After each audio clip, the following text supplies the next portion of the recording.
So anybody having any question related to this chapter? You want to means No, something you want No, some ma'am. knowledge over there. See, glossary is written over there. Can this Maliha or Sophia explain this glossary?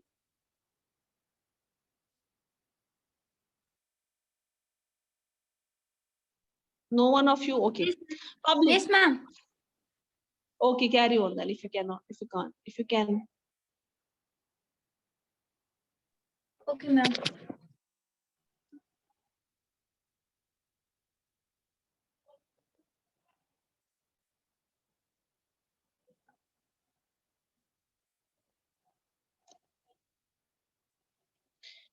चलिए, I think you people are interested. Public, an activity or service that is meant for the people in the country. जो public वो वाली activity होती है, वो कोई service जो एक country में रखी गई जाती है आम जनता के लिए, and is mainly organized by the, और कौन रखता है? Government रखती है.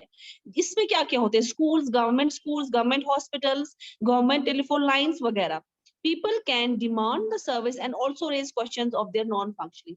लोग जो है इनकी demands के लिए जो है बोल सकते हैं कि हमें ये सर्विस चाहिए, और क्वेश्चन कर सकते हैं गवर्नमेंट को, मतलब सवाल कर सकते हैं भाई हमारे लिए ये फैसिलिटीज क्यों नहीं है. प्राइवेट, एंड एक्टिविटी और सर्विस, एक एक्टिविटी या service that is organise by an individual, जो एक इंडिविजुअल ऑर्गेनाइज करता है, company for their own gain.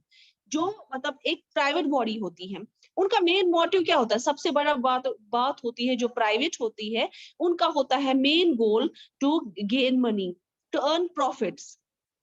इसे कहने का मतलब यहाँ पे है. Medical tourism. This refers to the foreigners who come to this country, especially for medical treatment at hospitals that offers world-class facilities at lower cost, and they will have to pay for their own country. ऐसा medical tourism ऐसा होता है जैसे tourism है, मतलब tourist आते हैं मगर किसके लिए? ट्रीटमेंट के. जैसे केरला मैंने बोला था कि केरला जो है हर्बल ट्रीटमेंट के लिए बहुत मशहूर है, तो लोग आते हैं दूर दूर से, मगर वो अपनी कंट्री में ही सारा पे करते हैं उस चीज के लिए.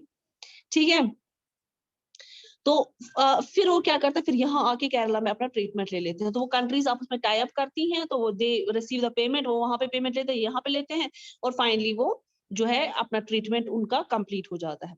Communicable disease, these are disease that are spread from one person to another. ये है कि ये फैल जाती है, जुकाम है, खांसी है वगैरह. जैसे मैं आप लोगों को बोलती हूँ, if you have any one of you having cold और flu, please don't come to the school, please stay at home, stay away from others.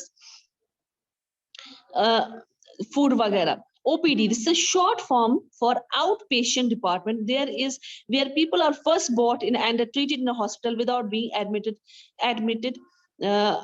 admitted at any special wards.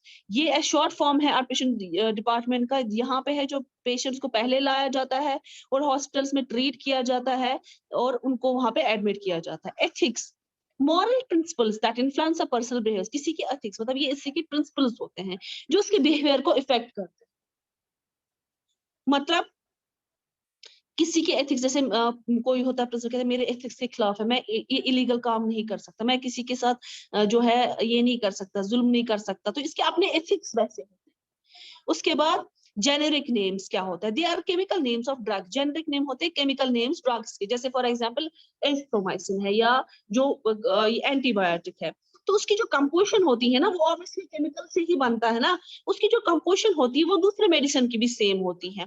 अब यहाँ पे जेनरिक नेम का इसलिए mention किया गया है कि आपको यहाँ पे एक टॉपिक भी है उस बेसिस पे कि क्या होता है कि उस टाइम पे जो होता है कि आपको जो मेडिसिन दी जाती है दोनों के कंपोजिशन सेम होते हैं, मगर एक आपको हायर प्राइस में मिलता है, दूसरे आपको लोअर प्राइस में मिलता है. अब जो आपको हायर प्राइस में मिलता है उसका क्या होता है? ब्रांड नेम होता है. जैसे मैंने लास्ट टाइम आपको समझाया था कि फॉर एग्जाम्पल जीन्स लाओगे, एक जीन्स लाओगे 500 रुपए 1000 रुपए में, वही जीन्स आप दूसरी लाओगे सेम पैटर्न की 3000 में, मगर उसमें क्या फर्क होगा? उसमें ब्रांड होगा, ब्रांड नेम ऐड होता है. अब ब्रांड वाले लोग क्यों महंगा बेचते हैं? बिकॉज वो क्या करते हैं, वो अपने एडवर्टीजमेंट के लिए, जैसे हमने सेलिब्रिटीज वगैरह जो होती हैं, जैसे हमने सेलिब्रिटीज वगैरह देखी होंगी, वो क्या करती हैं, वो अपने एड्स वगैरह जो करते हैं वो उसमें जो है सेलिब्रिटीज को हाई अमाउंट पे करते हैं. जब उनको हाई अमाउंट पे करते हैं तो अब उनको कंपनसेट करना है. वो कैसे कंपनसेट करते हैं? वो उन्हीं कस्टमर से कंपनसेट करते हैं जो वो एड्स वगैरह देखते हैं, और फिर एड्स वगैरह जो देखेगा वही तो खरीदेगा ना. तो इसीलिए उसको 1000 रुपए की चीज जो है 3000 में मिलती है। तो वो अपना जो है कॉस्ट जो इनकर जो हुआ था एडवर्टीजमेंट में, वो वहां से वही ले लेते हैं, प्लस और जो उनका प्रॉफिट है वो भी वहीं से उनका निकलता है। तो जेनेरिक नेम्स इसे यहाँ पे तभी टच किया है क्योंकि इस पे एक टॉपिक था जो मैंने आपको फुल फ्लैश समझाया पिछली बार।